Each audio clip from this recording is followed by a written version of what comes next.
Hello everyone, welcome back to my channel. আশা করি সবাই খুব ভালো আছেন।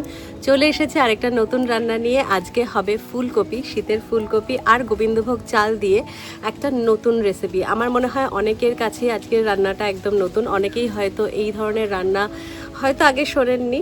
তো আশা করি আপনাদের ভালো লাগবে। তো ফুলকপি, শীতের ফুলকপি আর গোবিন্দভোগ চাল দিয়ে একদম মাখা মাখা একটা তরকারি, যেটা রুটি, পরোটা বা ভাতের সাথে খুব সুন্দর যাবে। তো চলুন আর দেরি না করে আজকের এই রান্নাটা শুরু করা যাক। আজকের এই ইউনিক রেসিপিটা বানানোর জন্য একটা ফুলকপি লাগবে, নিয়ে নিয়েছি একটা টমেটো, আর এটা হচ্ছে ডাবের শাঁস বাটা। এটা মিক্সিতে বেটে নেওয়া হয়েছে। ডাবের শাঁস বাটা দিয়ে আজকে রান্নাটা কিন্তু একদম জমে যাবে। তো প্রথমে আমি ফুলকপিটা কেটে নিচ্ছি। খুব বেশি বড় পিস করার দরকার নেই, একটু ছোট ছোট করে কেটে নিতে হবে। প্রথমে আমি ফুলকপির এই ফুলগুলো আলাদা করে নিচ্ছি, তারপরে সেইগুলো আমি কেটে নেব। ফুলকপিটা কাটার পরে ভালো করে ধুয়ে নিতে হবে। এবার চলুন রান্নাটা শুরু করি। কড়াই বসিয়ে দিয়েছি, দিয়ে দিচ্ছি পরিমাণ মতো সর্ষের তেল। প্রথমে নুন দিয়ে ফুলকপিটা ভালো করে ভেজে তুলে নিতে হবে।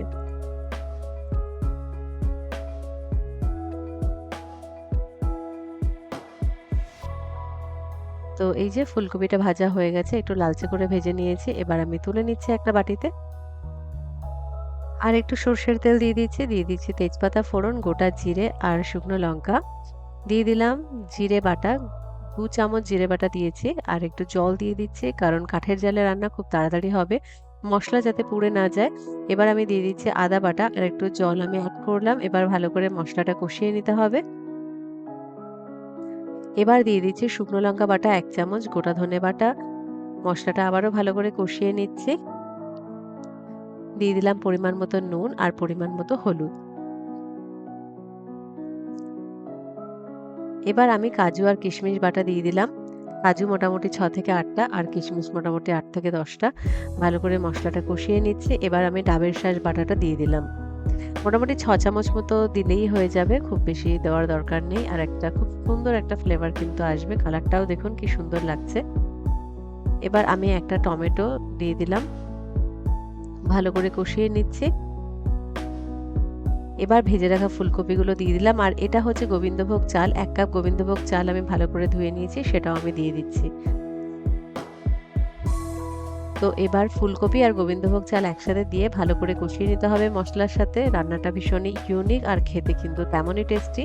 তো এই যে জালটা ঠিক করে দিচ্ছে আমার মা, বাবাও রয়েছে।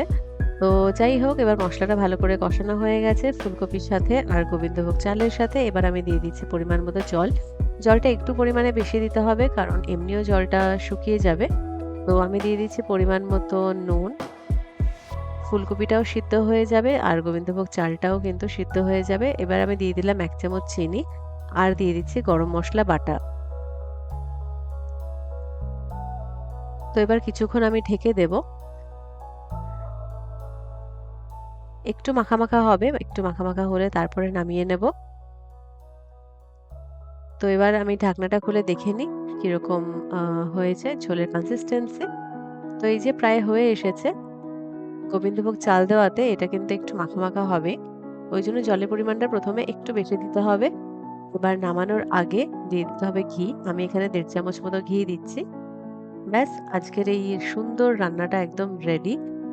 এটা অবশ্যই বাড়িতে একবার করে ট্রাই করবেন, কারণ না হলে কিন্তু এর টেস্ট বলে বোঝানো যাবে না। তো এবার পরিবেশন করে নিই। দেখুন কি সুন্দর লাগছে, তাই না?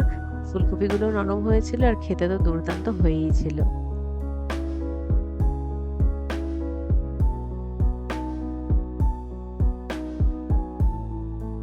তো আশা করি আজকের এই নতুন রান্নাটা সবার খুব ভালো লেগেছে। অনেকের কাছেই আজকে রান্নাটা নতুন।